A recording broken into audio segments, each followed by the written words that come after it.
Tout d'abord,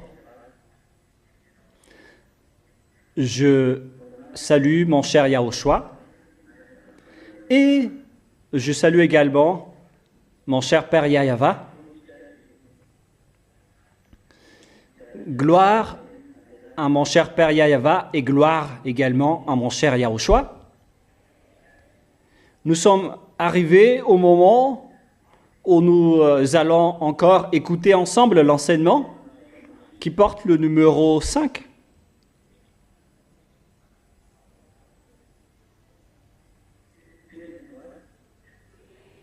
Je ne sais pas si c'est le numéro 5 ou le numéro 6.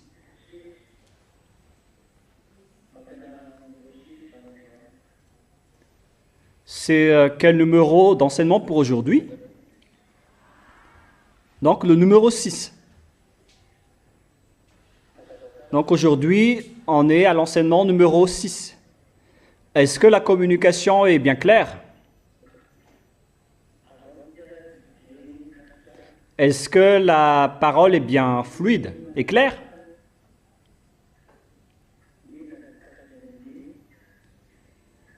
Aujourd'hui, nous allons voir concernant la situation et la réalité mondiale, surtout concernant... Est-ce que c'est entrecoupé de votre côté? Ou bien est-ce que c'est bien clair? D'accord.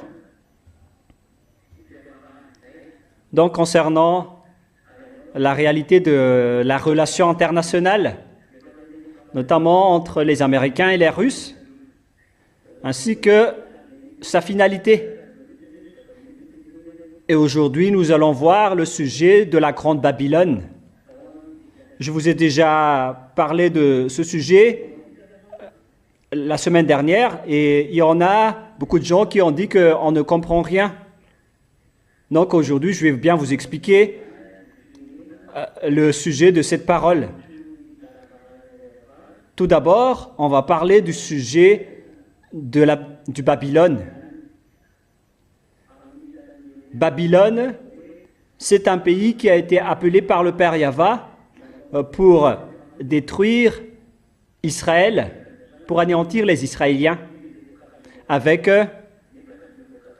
le personnage de Nebuchadnezzar que le Père Yahva a décrit comme son serviteur, en disant « Voici Nebuchadnezzar, mon serviteur ».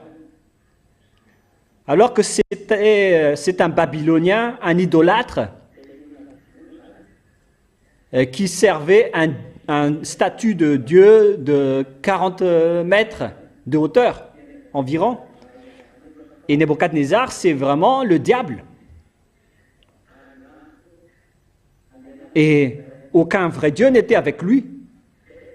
Alors que le Père Yahva lui a désigné en tant que son serviteur,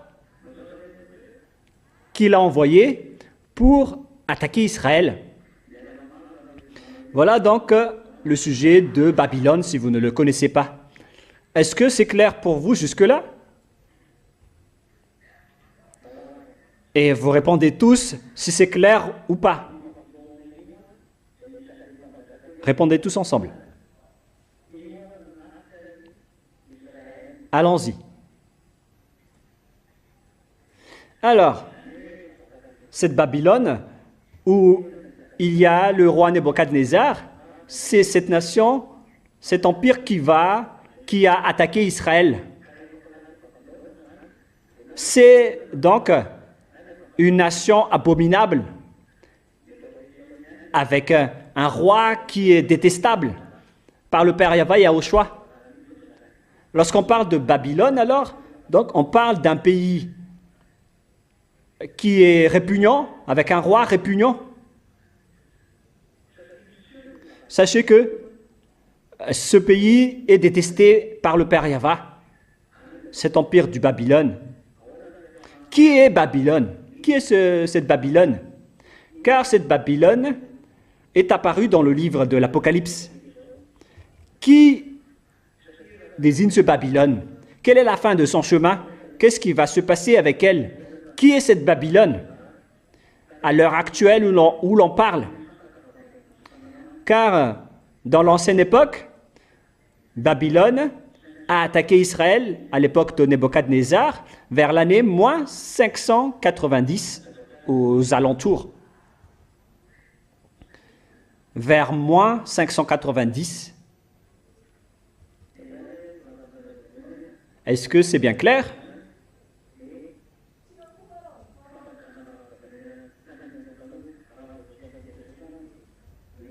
Donc c'est ça ce que vous allez écrire en premier lieu. Babylone, c'est un ancien empire. À l'heure actuelle, ils sont autour de l'Iran et de l'Irak. En fait, ils se mélangent avec l'Iran et l'Irak, cette Babylone, car les Médians et les Perses, ce n'est autre que l'Iran et l'Irak. Les Perses, c'est l'Iran, et les Médians, l'Irak. Et les Irakiens et les Iraniens se sont mélangés avec les Babyloniens à l'époque.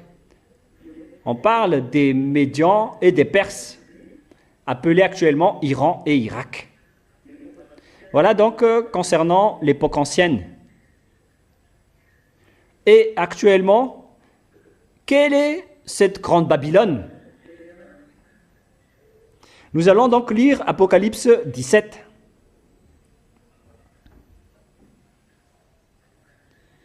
Apocalypse 17, que nous allons lire ensemble.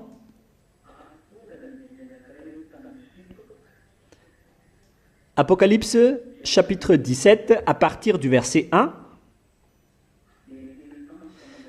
Puis un des 7 anges qui tenait les 7 coupes vin, et il m'adressa la parole en disant: Viens, je te montrerai le jugement de la grande prostituée qui est assise sur les grandes eaux. Est-ce que c'est clair pour vous jusque-là?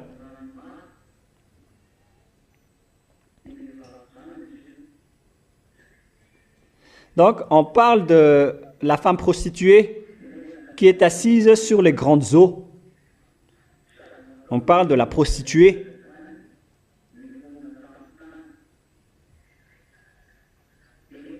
C'est avec elle que les rois de la terre se sont livrés à l'impudicité, et c'est du vin de son impudicité que les habitants de la terre se sont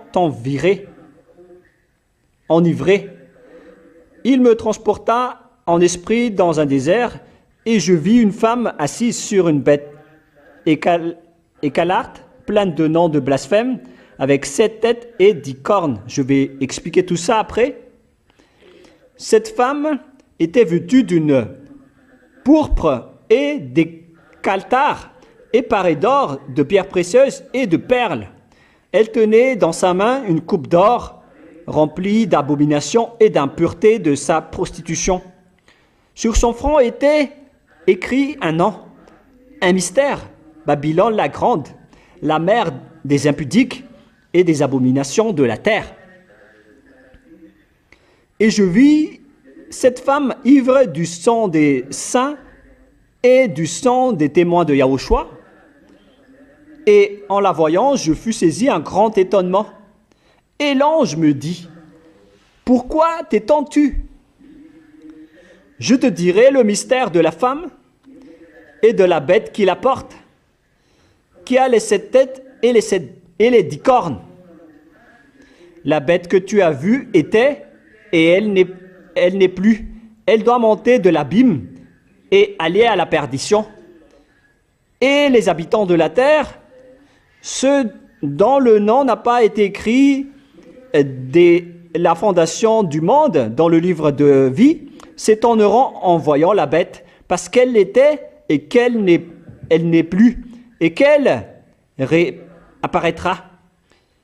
C'est ici l'intelligence qui a de la sagesse, Les 7 têtes sont les 7 montagnes sur lesquelles la femme est assise. Ce sont aussi 7 rois. 5 sont tombés, un existe, l'autre n'est pas encore venu, et quand il sera venu, il doit rester peu de temps. Et la bête qui était et qui n'est plus, et elle-même un 8e roi, et elle est du nombre des 7, et elle va à la perdition. Les 10 cornes que tu as vues sont 10 rois, qui n'ont pas encore reçu de royaume, mais qui reçoivent autorité comme roi pendant 1 heure avec la bête. Ils ont une même dessein, et ils donnent leur puissance et leur autorité à la bête. Ils combattront contre l'agneau, et l'agneau les vaincra, parce qu'il est le Seigneur des seigneurs et le roi des rois. Et les appelés, les élus et les fidèles sont avec lui, les vaincront aussi. Et il me dit, les eaux que tu as vues, sur lesquelles la prostituée est assise, ce sont des peuples, des foules, des nations et des langues. On parle ici des eaux sur lesquelles la prostituée est assise. Ce sont des peuples, des foules, des nations et des langues. C'est là qu'elle est assise.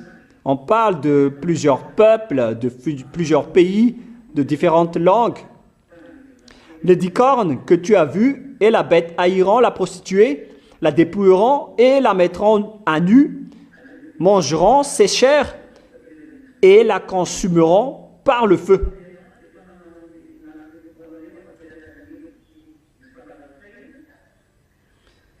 Donc, ils vont brûler, consumer cette femme par le feu, car Dieu a mis dans leur cœur d'exécuter son dessein et d'exécuter un même dessein et de donner leur royauté à la bête jusqu'à ce que les paroles de Dieu soient accomplies. Ici donc, on va donner la royauté à la bête, et la femme que vous allez voir, c'est une grande ville qui siège sur la terre. Cette femme alors, c'est une grande ville qu'on va parler. Qui est-elle? C'est un grand roi, le roi des rois, une grande ville. C'est pourquoi il y en a qui pensent que c'est le Vatican qui règne sur la terre, alors que ce n'est pas du tout le cas. Le Vatican ne règne pas du tout sur cette terre. C'est une idée de ceux qui parlent, qui disent que le pape, que la bête, c'est le pape, alors que le Vatican ne règne pas du tout. Et personne n'a peur du Vatican. Les Chinois ni les Indiens ne se soucient pas du Vatican. Parce qu'ici, on dit que tout le monde entier a peur de cet endroit. Et ça fait depuis longtemps. Qui est donc le roi de la terre qui fait peur à tout le monde? Voilà donc la question que je vous pose. Mais à vous de le répondre. Mais je vous le pose en tant que question pour que vous compreniez bien. Et nous allons encore lire une autre parole à ce sujet, parce qu'on a terminé avec ce verset-là. Parce que je vais lire toutes les paroles concernées. Et après, vous allez bien comprendre ce que je veux en venir et ce que je veux dire, car je vais sortir toutes les paroles concernées. Apocalypse 14, 8. Apocalypse 14, 8.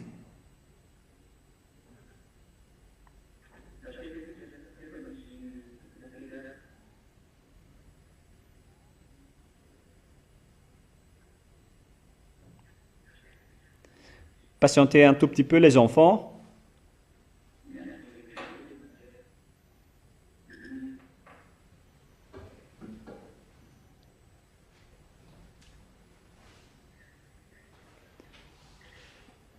Vous allez devoir patienter un tout petit peu.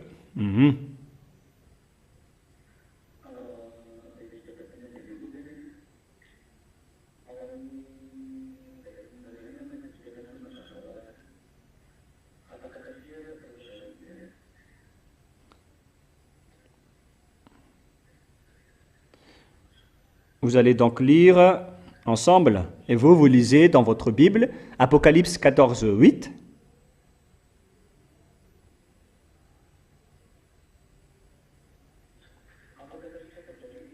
Est-ce que moi, en même temps, je vérifie ce qui est écrit?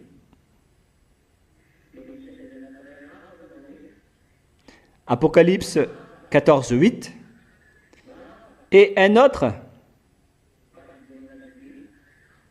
un second ange suivit en disant, elle est tombée, Babylone la grande, qui a abreuvé toutes les nations du vin de la fureur de son impudicité. Donc cette Babylone, c'est vraiment une femme prostituée, voilà. C'est vraiment mauvais. Il s'agit donc d'un pays prostitué et impudique qui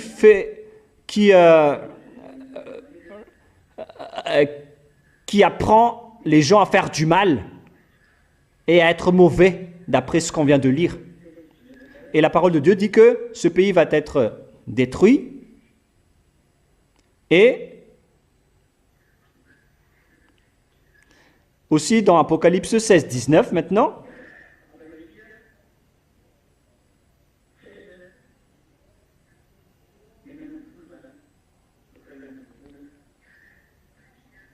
Apocalypse 16, chapitre 16,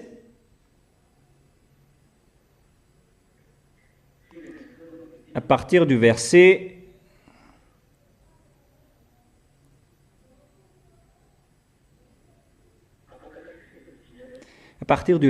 19, on va lire ensemble.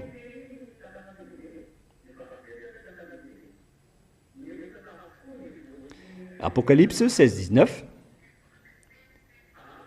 Et la grande ville fut divisée en 3 parties, et les villes des nations tombèrent. Et Dieu se souvint de Babylone la grande pour lui donner la coupe du vin et de son ardente colère.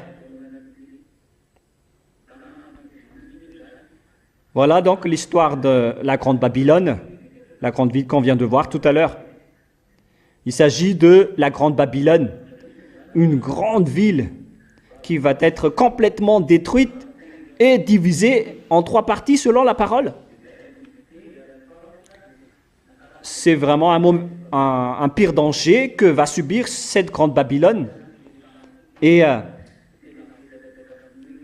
elle est montée par la bête. Elle dirige la bête, mais au final, elle va être trébuchée par la bête. De quoi on parle alors en parlant de cette Babylone? Qui est-elle vraiment? Nous allons bien voir cela. Nous venons de voir tout à l'heure, dans Apocalypse 17, 5, la grande Babylone qui prend toutes les abominations et de la profanation de la terre, dans Apocalypse 17, 5. Et en dernier lieu, nous allons lire Apocalypse chapitre 18. Apocalypse 18, 2. Il cria d'une voix forte en disant, elle est tombée, Babylone la grande. Elle est devenue une habitation des démons, un repère de tout esprit impur, un repère pour tout oiseau impur et odieux. Parce que toutes les nations ont bu du vin de la fureur de son impudicité, et que les rois de la terre se sont livrés avec elle à l'impudicité. Donc tous les rois de la terre sont avec elle à l'impudicité, et que les marchands de la terre se sont enrichis par la puissance de son luxe.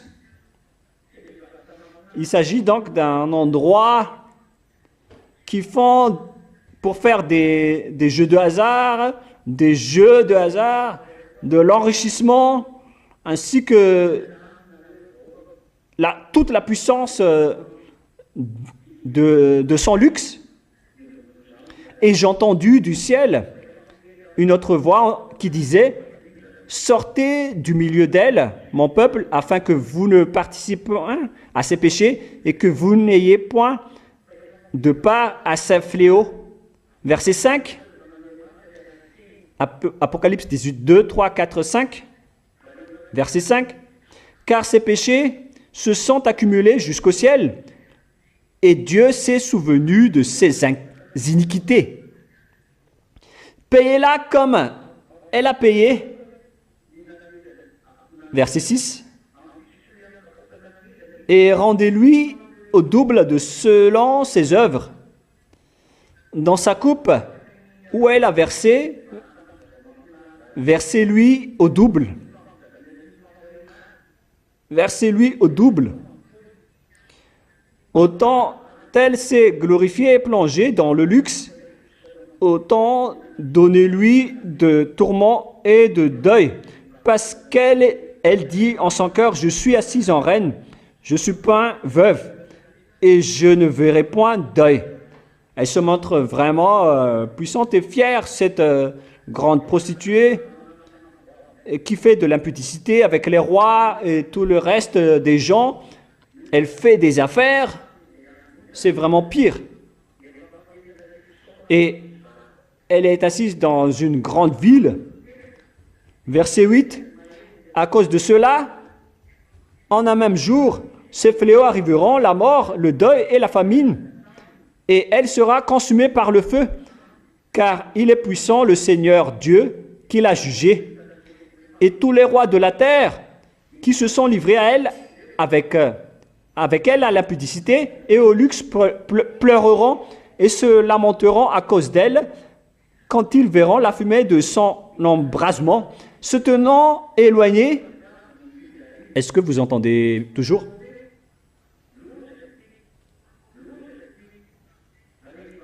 Se tenant éloignée, dans la crainte de son tourment, ils diront: malheur, malheur.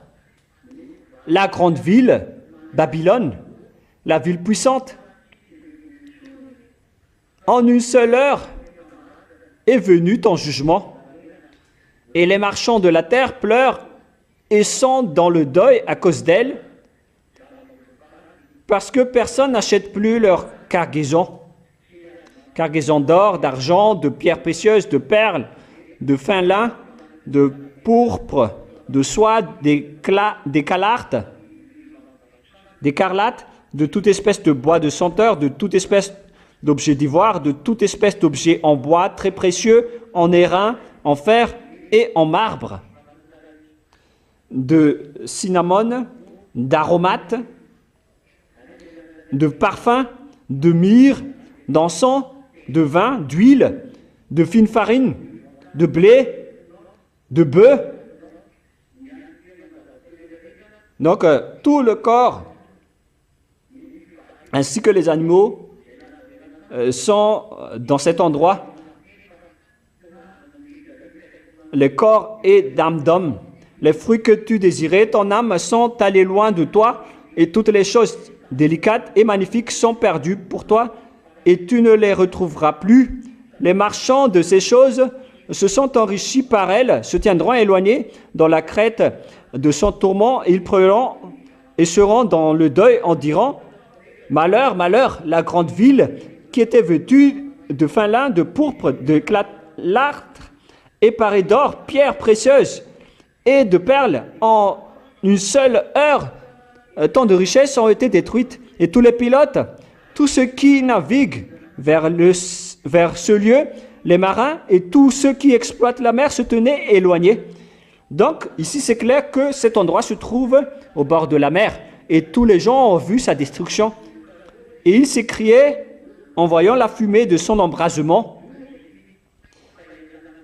quelle ville était semblable à la grande ville? Ils jetaient de la poussière sur leur tête, ils pleuraient et ils étaient dans le deuil. Ils criaient et disaient: malheur, malheur, la grande ville où se sont enrichis par son opulence tous ceux qui ont des navires sur la mer. En une seule heure, elle a été détruite. Ciel, réjouis-toi sur elle, Et vous, les saints, les apôtres et les prophètes, réjouissez-vous aussi, car Dieu vous a fait justice en la jugeant. Voilà. Verset 21. Alors un ange puissant prit une pierre semblable à une grande meule et il la jeta dans la mer en disant, ainsi sera précipitée avec violence Babylone, la grande ville, et elle ne sera plus trouvée.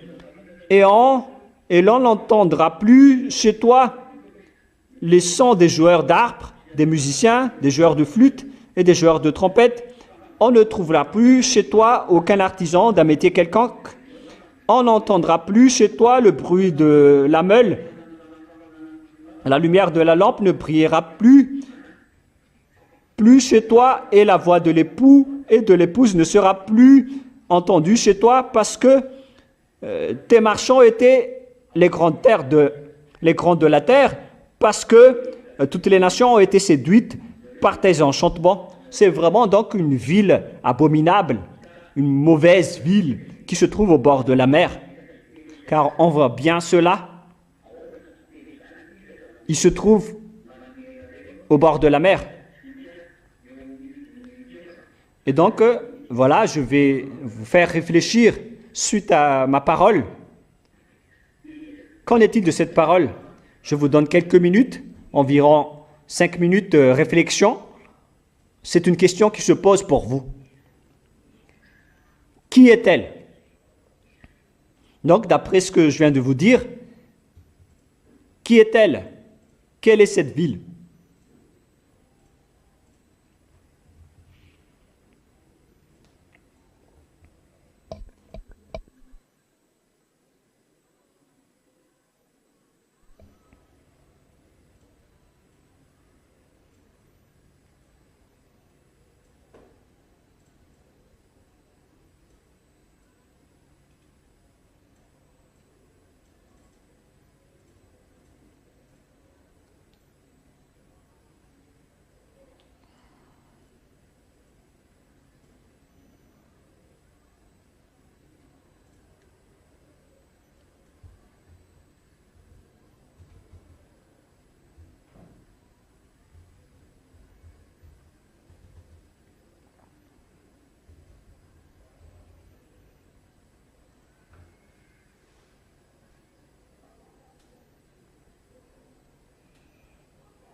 Est-ce que vous avez bien réfléchi ensemble?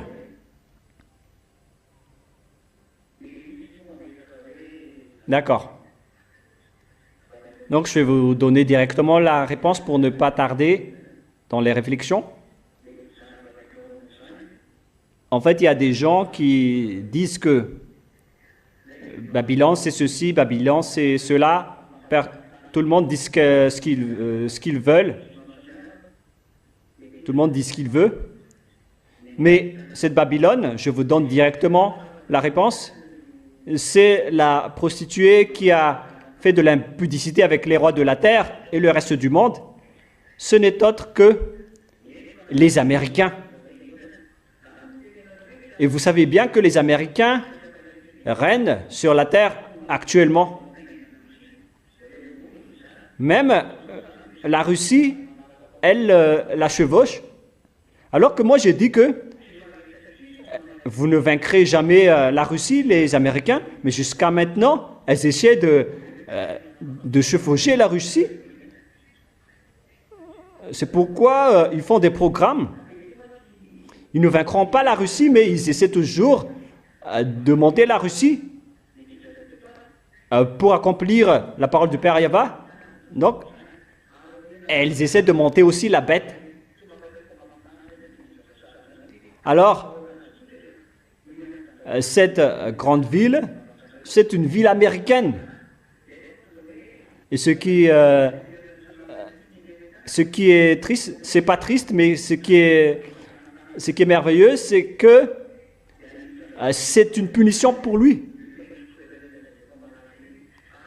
pour les Américains. Car les Américains, ils vont être vraiment frappés. Notamment Times Square, qui est une ville qui se trouve au bord de la mer, ainsi que Manhattan, les grands quartiers de New York. Voilà ce qu'on parle ici. C'est cet endroit qui va être vraiment frappé. Et ce sera là-bas qu'on verra la grande fumée de la destruction de Babylone. Et même les marins et les matelots qui vont voir ça au bord de la mer vont pleurer. C'est donc l'endroit qui se trouve à New York, à Manhattan, où il y a le quartier de Times Square, que le monde entier envie. Car là-bas, il y a toutes sortes de grands commerces entre multimilliardaires. C'est un grand lieu d'échange entre les riches. C'est un quartier riche. C'est vraiment pire, cet endroit. Voilà donc la réponse pour vous. Et maintenant, je vais vous expliquer, car vous allez dire, on parle ici d'une femme, et pourquoi vous dites que c'est un pays, alors que la femme désigne l'Église. C'est vrai que l'apôtre Paul a comparé la femme en tant que l'Église. Ce schéma est juste. Mais ici, la parole de Dieu dit que la femme peut aussi montrer un pays ou une nation. Nous voyons ça dans Apocalypse 12. Là, on voit bien que la nation d'Israël est aussi définie comme étant une femme. Nous allons lire ensemble cette parole.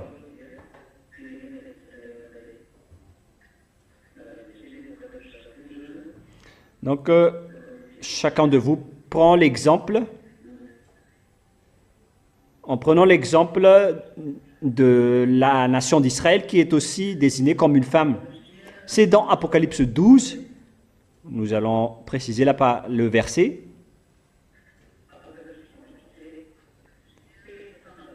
Apocalypse 12, 17. Apocalypse 12, 17. Et le dragon fut irrité contre la femme. Et il s'en alla faire la guerre au reste de sa postérité, à ceux qui gardent les commandements de Dieu et qui ont le témoignage de Yahushua. Et il se tenait au bord de la mer, sur la plage. On parle ici des enfants d'Israël. Cette femme désigne donc les enfants d'Israël, ainsi que les descendants des enfants d'Israël, le peuple israélien. Ici donc, la femme a remplacé un pays, notamment le pays d'Israël, les enfants d'Israël. Donc la femme peut aussi remplacer un pays selon la parole de Yahushua. Mais la femme aussi peut représenter une église en fonction de la circonstance. Et nous allons voir ça maintenant dans le livre d'Éphésiens, chapitre 5. Éphésiens, chapitre 5. Quel verset déjà? Verset 23.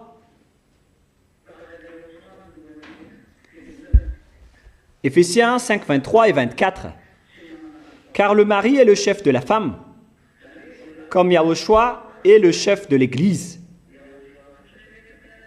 qui est son corps et dont il est le sauveur. Donc le mari est le chef de la femme et Yahushua est pourtant le chef de l'Église. Donc le mari remplace Yahushua dans l'autorité du foyer et la femme prend la place de l'Église. Donc la femme peut aussi représenter l'Église à ce sujet-là. Donc la femme a un double jeu, à la fois l'Église et à la fois le pays. On a vu donc tout ça ensemble, que tout ça existe. Soit la femme prend la place de l'Église, mais en cette fin des temps, elle prend la forme d'un pays, en cette fin des temps. Car maintenant, on vient de voir que la femme représente un pays selon le livre d'Apocalypse chapitre 17. C'est ça, c'est bien ça peut-être, que nous venons de lire récemment. Apocalypse 17, 18. Et la femme que tu as vue, c'est la grande ville qui a la royauté sur les rois de la terre. Donc ici, la femme, c'est un pays, une grande ville. Une grande ville se trouve dans un grand pays. Donc on parle ici d'une très grande ville, une grande ville américaine, hein. C'est une grande ville, un grand pays qui se trouve en Amérique, qui se trouve au bord de la mer, notamment Times Square, que j'ai déjà dit auparavant que cette ville va être détruite. Et c'est un endroit qui se trouve au bord de la mer. Il y a vraiment un océan qui est au bord. Et tout cela, c'est pour vous dire qu'il s'agit de la ville de New York, qui est très célèbre dans le monde, où il y a le quartier célèbre aussi de Manhattan et de Times Square, un quartier commercial très important, car tous les échanges mondiaux se font presque tous là-bas. Et même Washington DC n'est pas encore plus important que cet endroit. Et c'est là que la parole de Dieu s'accomplit. Et je vais vous donner l'explication en deux catégories, en deux parties. Mais avant cela, vous allez dessiner donc un schéma d'une bête qui a 7 têtes. Et vous allez mettre aussi le dessin d'une femme qui monte sur la bête. Et vous allez mettre 10 cornes à cette bête. Il s'agit de la bête. Pour ceux qui n'ont pas apporté leur cahier, vous êtes vraiment perdus. Moi, je vous ai toujours dit que c'est toujours mieux d'apporter les cahiers d'enseignement. Ceux qui n'apportent pas les cahiers, donc, ne se soucient pas de la parole de Elia. Moi, je vous ai toujours dit d'apporter votre cahier. Si ça ne vous intéresse pas, alors ne venez plus prier ici. Moi, je vous dis qu'on a besoin des enseignements maintenant. Allons-y alors. Alors, vous allez faire ce schéma. Je vais vous attendre rapidement. Il faut dessiner une bête avec 7 têtes et après vous allez mettre 10 cornes sur les têtes de cette bête et c'est suffisant. Et vous allez aussi mettre une femme qui monte la bête. Voilà.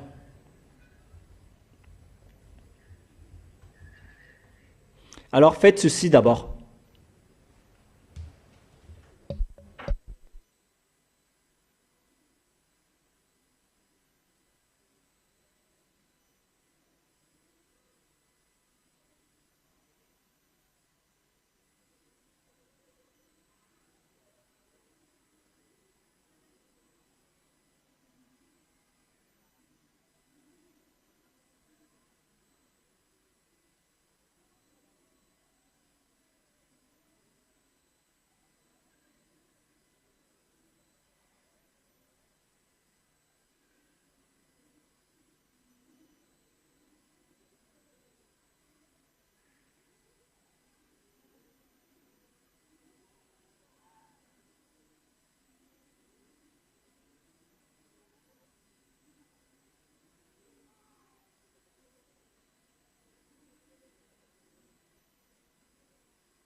Est-ce que vous avez terminé le dessin?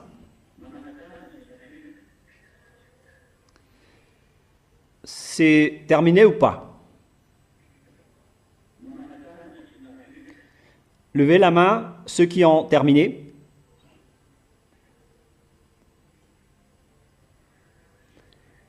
Et levez la main pour ceux qui n'ont pas encore terminé.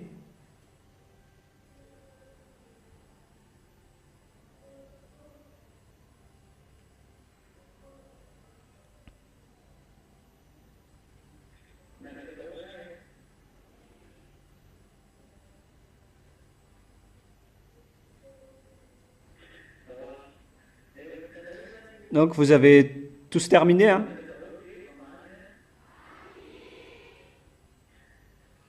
Allons-y alors. Et donc, lorsque vous avez terminé, est-ce que tout le monde a terminé d'ailleurs? Répondez tous. Donc, je vais faire étape par étape.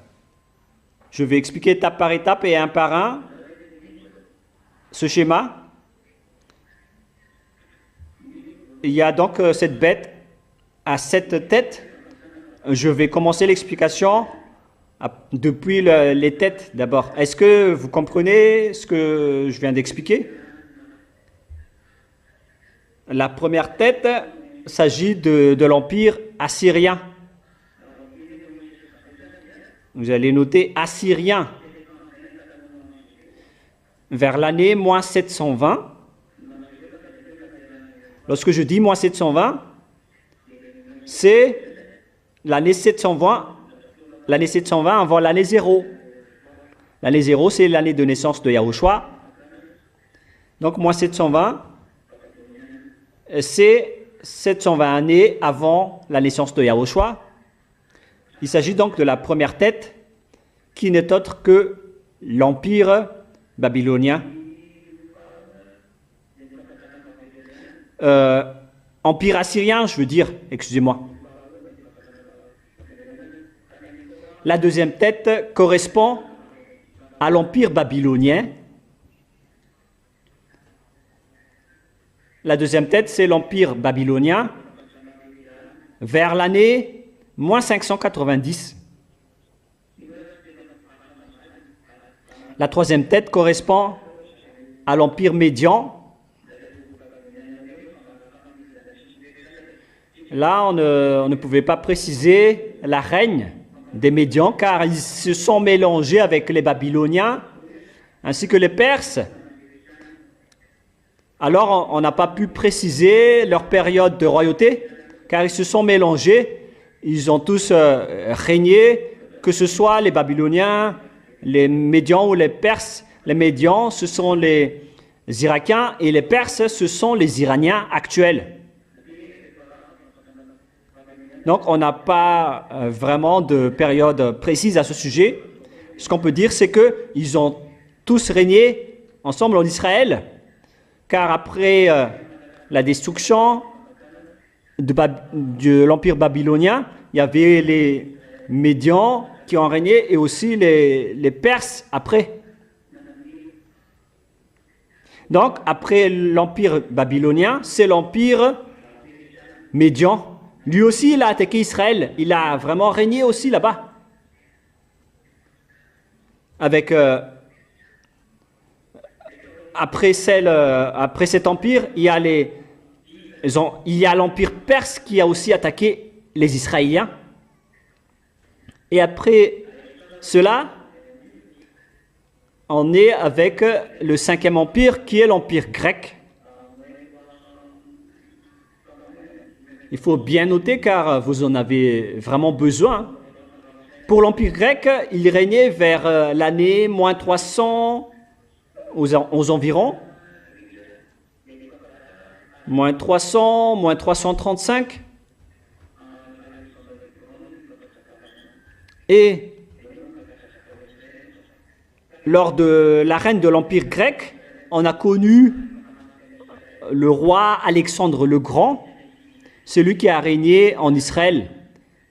Et ces bêtes, donc, c'était tous des bêtes qui ont attaqué Israël et qui vont encore attaquer Israël. Voilà donc la raison de ces bêtes. Et ce sont les têtes qui ont attaqué Israël, mais c'est regroupé dans un schéma d'une seule bête. Il y a donc des bêtes qui sont déjà passées, et il y a encore des bêtes la bête qui va encore attaquer en dernier lieu. Voilà le schéma.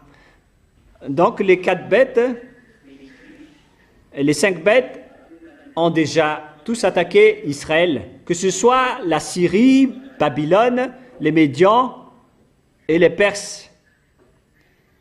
Et le 5e, ce sont les Grecs. Vers l'année moins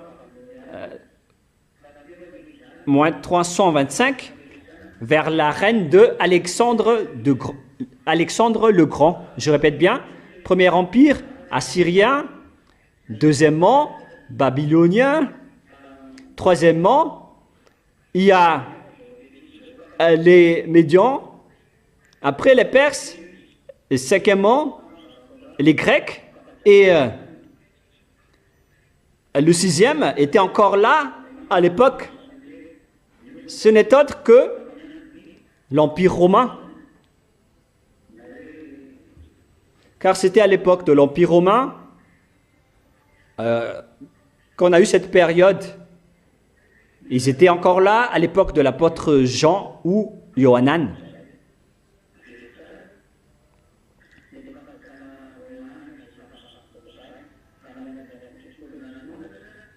Voilà donc l'empire qui était encore présent à ce moment-là.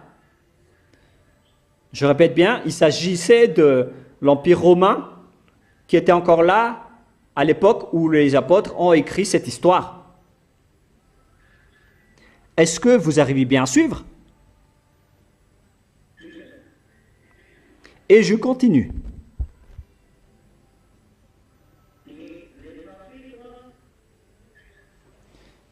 On continue ou pas?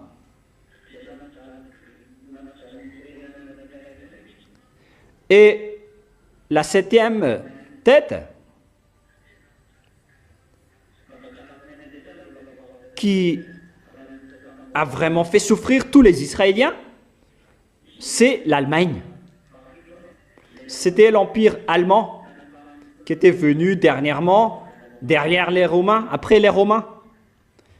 Voilà donc le 7e empire, ainsi que les 7 têtes. Et la septième tête, donc, c'était l'Empire romain, non, l'Empire allemand. On parle donc ici des Occidentaux.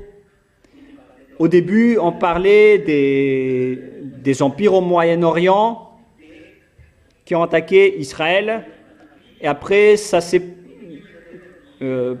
basculé avec les Grecs, ainsi que les Européens, les Grecs, les Romains et les Allemands. Mais là, le corps de la bête, c'est la Russie, qui est la dernière bête qui va attaquer Israël. Et ces bêtes, elles étaient tous venues en Israël. Ces 7 têtes, elles ont toutes déjà, chacune d'eux fait souffrir Israël. Et l'ont fait disperser partout dans le monde avec les Allemands. Mais la 8e bête, c'est la Russie. Voilà la bête. Il s'agit de la bête. Et celle qui monte la bête, auparavant, je vous ai déjà enseigné cela, et c'est bien le cas du schéma. On parle des genres de religions, des sortes de religions, celles qui contrôlent tous ces empires, que ce soit les Assyriens, les Babyloniens, les Médians, les Perses. On parle ici de la religion arabe, les idoles des Arabes, et ainsi de suite. Les faux dieux des Philippiens, ainsi que des Assyriens. Auparavant, ils ont eu les mêmes faux dieux, mais il y en a aussi plusieurs sortes avec leurs faux dieux. Mais après, leurs faux dieux ont changé de style. Pour les Romains, ils ont inventé l'Église catholique romaine, qui est devenue plus puissante. Après, concernant la religion ancienne et actuelle. Et après, il y avait aussi l'évolution des Arabes qui sont devenus l'islam. Comme les Romains qui se sont transformés en catholiques romaines. Donc les Romains aussi ont changé de style.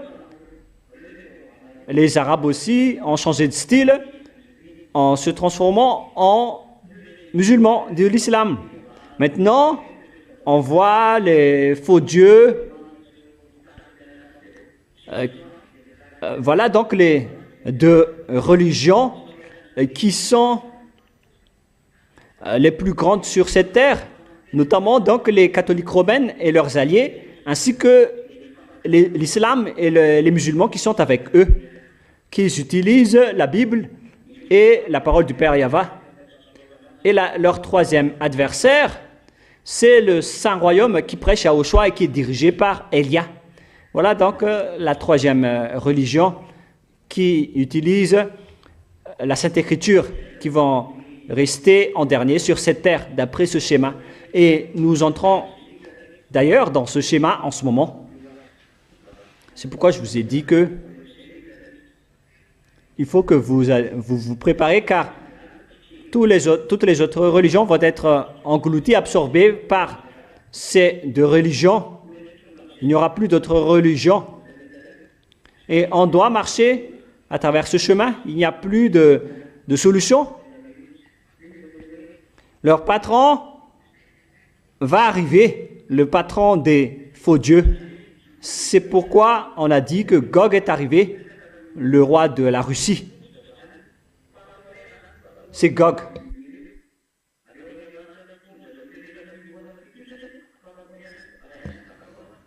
Et ce Gog, c'est la base. Ils ont un seul patron. C'est cette tête, ils servent qu'un seul patron.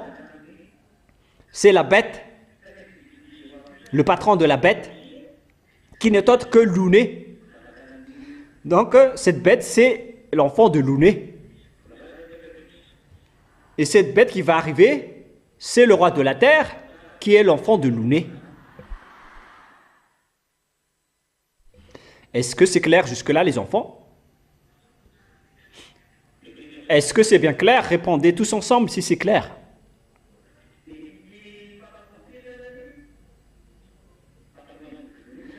Et je continue la parole.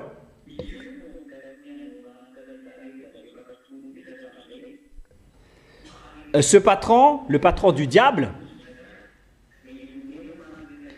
c'est celui qui donne des ordres à tous les faux dieux que servent les gens auparavant.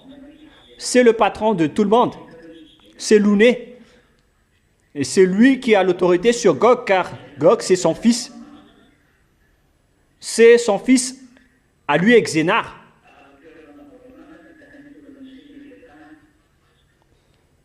Et ils l'ont façonné sous la mer, dans l'endroit où il y a le Léviathan.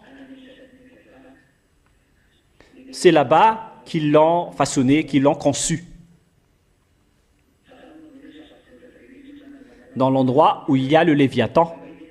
Le Léviathan se trouve sous la mer. C'est pourquoi c'est devenu très dangereux de voyager par la mer en ce moment. Car ils sont en train de sortir. C'est pas seulement sous la mer, mais il y a aussi dans l'atmosphère. Ils descendent tous. Voilà. Est-ce que c'est clair d'abord le sujet de la bête et toutes les bêtes qui étaient avec lui, qui est avec elle, ainsi que les religions qui sont avec elle?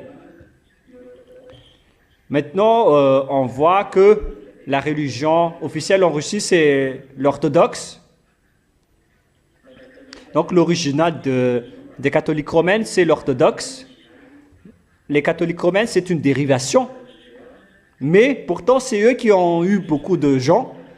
Les orthodoxes n'ont pas eu beaucoup de fidèles, mais pourtant, ils restent dans l'original, selon leur originalité. Là, on parle de sujets entre catholiques. Hein.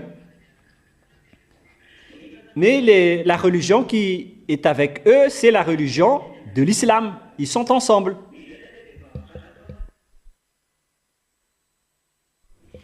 Et quelle est la suite? Nous allons maintenant voir le sujet de la femme prostituée. Qui est la femme prostituée? Parce que là, on voit que c'est une nation, c'est un pays. Et c'est elle qui va monter sur la religion. Car ce sont des religions qui sont avec ces bêtes. Ils sont alliés avec des religions. Et cette bête a une religion que nous avons vue. Mais en cette fin des temps, on va préciser qui est vraiment cette femme. Et c'est bien clair dans ce dernier schéma que cette femme, c'est une nation, c'est un pays qui règne vraiment sur la terre et sur les autres nations jusqu'à l'heure où on parle. Elle règne toujours, cette nation. Et en aucun cas, les catholiques romaines avaient régné sur cette terre. Même les musulmans, ils ne peuvent pas les contrôler. Aucune religion catholique ne peut diriger l'islam. C'est pourquoi c'est ridicule de dire que la bête, c'est le pape catholique. Le pape ne peut pas du tout contrôler l'islam. Mais par contre, les Américains peuvent contrôler l'islam. Ainsi que toutes les autres nations, tout le monde a été contrôlé par les Américains. Et c'est ça l'erreur des humains en disant que c'est le pape qui est la bête. C'est vraiment un hors-sujet. Et cette femme prostituée, ce sont les Américains, notamment leur grande ville, un pays qui règne dans le monde entier. Même les Russes, elles essaient de la monter. Les Américains chevauchent les Russes avec sa folie, avec le commerce. Je parle du commerce. Ils osent vraiment défier la bête en montrant sa règne, en contrôlant le commerce. Parce que là, on parle des échanges, des commerces et des abominations, etc. Les Américains contrôlent le monde à ce moment-là.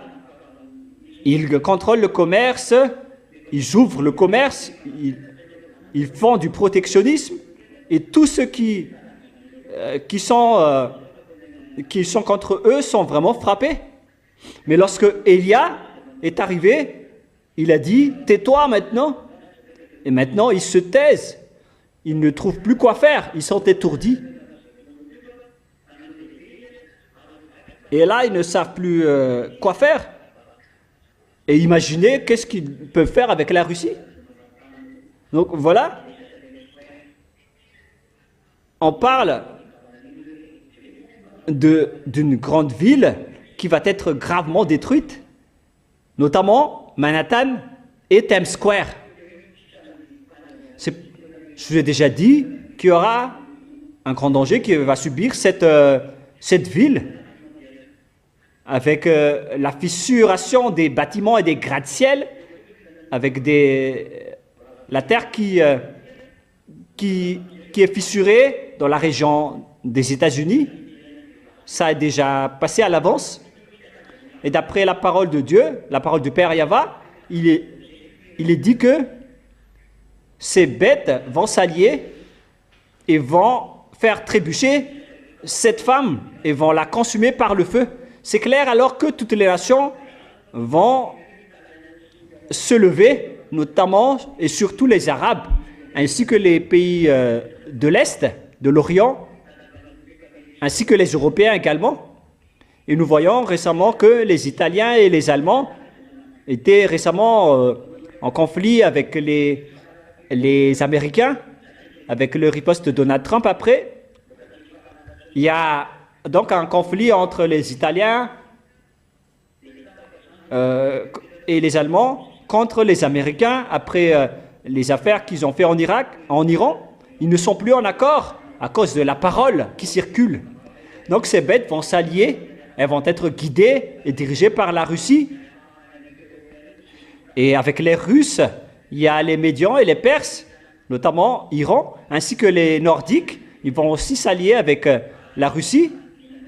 Et beaucoup de pays européens aussi sont alliés avec la Russie pour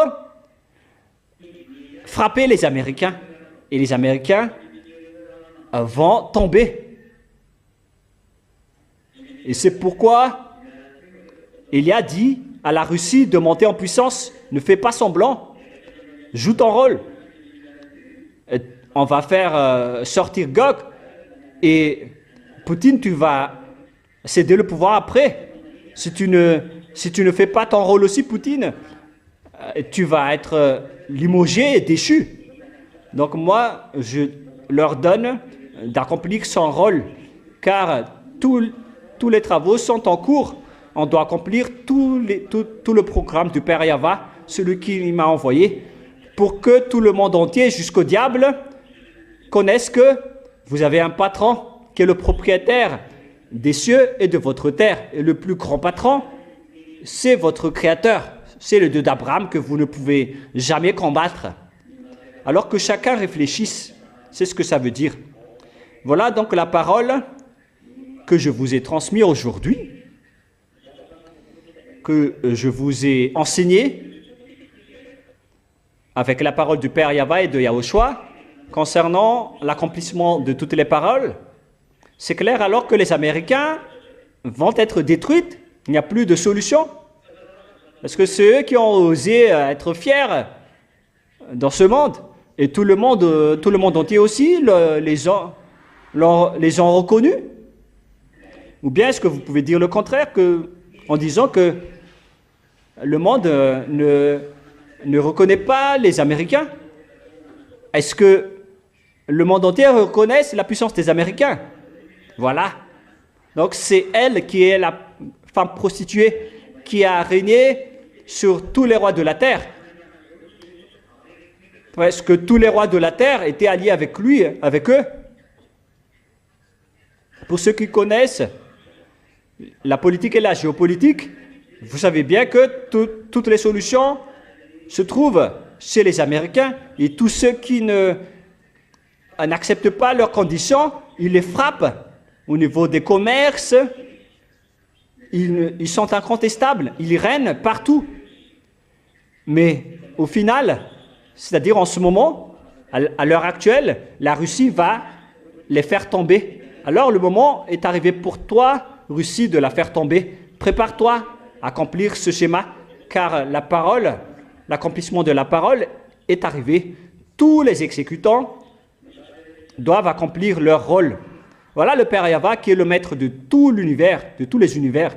Tout le monde doit suivre ses ordres. Est-ce que c'est clair, les enfants, par rapport à la parole?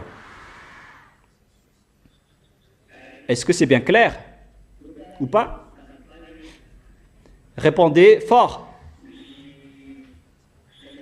D'accord. Voilà donc pour aujourd'hui.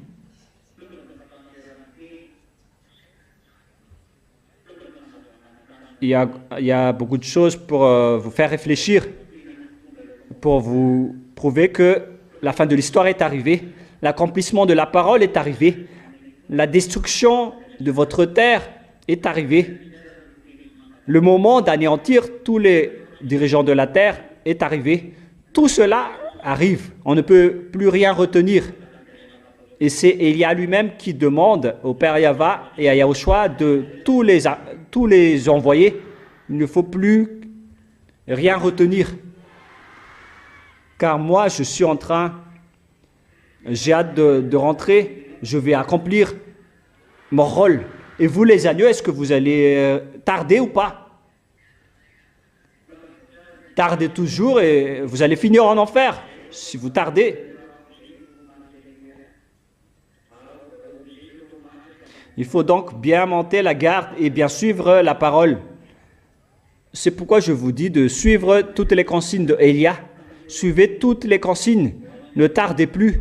Ne faites plus des bêtises ou de n'importe quoi. Il faut exécuter tout ce que je vous ai enseigné. Pour ceux qui veulent sauver leur âme pour aller au ciel des cieux, pour sauver ses esprits, alors suivez ma parole. Si vous ne voulez pas aller là-bas, ne suivez pas ma parole. Mais de toute façon, vous n'allez pas pouvoir supprimer tout ce que j'ai dit. Tout doit être accompli selon la prévision et le programme du Père Yahva et de Yahushua pour montrer leur force et leur pouvoir, pour montrer qui sont les vrais dieux. Et préparez-vous car les explosions, d'après la chanson de Shriana, vont arriver. Il y aura des explosions. On n'attend plus longtemps. Il y aura des explosions par-ci et par-là. Et n'espérez plus avoir la paix. Ça n'existe plus. Élia vous dit toujours de s'allier avec la Russie si vous ne voulez pas être détruite, notamment les Ukrainiens. Que vous aimez ou non, vous allez devoir être annexé par la Russie. Ne faites pas la grosse tête. Vous n'avez plus aucune solution. Alliez-vous avec la Russie. Vous allez être détruite si vous ne faites pas attention. Mais que vous aimez ou non, vous allez devoir être avec la Russie, que vous aimez ou non. Si ça vous convient ou non, vous devez vous allier avec la Russie. C'est vous qui êtes dupé par votre président. Élia a déjà dit qu'il n'y a plus de solution pour vous. Vous devez vous allier avec la Russie si vous ne voulez pas être détruite. Mais si vous ne voulez pas, tant pis pour vous. Mais que vous aimez ou non, vous allez toujours être détruite. Et en même temps, vous allez être annexé par la Russie et vous allez être détruite. Mais puisque vous ne voulez pas écouter la parole de Élia, alors on va vous frapper pour que vous soyez conscient pour écouter la parole de Élia. Moi, je vous le dis directement, votre frappe va arriver. Et celui qui va vous frapper, c'est le Dieu d'Abraham. Comme lorsqu'il a frappé les Israéliens, il va aussi tous vous frapper. Maintenant, ce ne sont plus les Israéliens qui vont être frappés, mais ce sera pour les dirigeants de la terre, les gouvernements et les rois de la terre. Vous allez tous être frappés. Le moment de vous frapper est arrivé, mais vous allez voir la suite. Voilà, Élia. Il est à la fois sauveur et il peut aussi envoyer les dangers. Mais c'est vous qui ne voulez pas écouter. Vous dites que c'est de la folie, mais on verra la suite. Personne ne peut effacer la parole de Élia à jamais. Il s'agit des paroles du Père Yahweh de Yahushua, le Dieu d'Abraham qui vous a créé, mais que vous ne vous souciez pas. Voilà donc la fin. Je vous souhaite à tous de rester bien fermes. Demain, vous pouvez poser des questions si besoin, mais seulement concernant mes enseignements, ainsi que les enseignements que je viens de donner. Et on verra la suite après. Je vous souhaite à tous d'être bénis par Yahushua et à demain. Au revoir.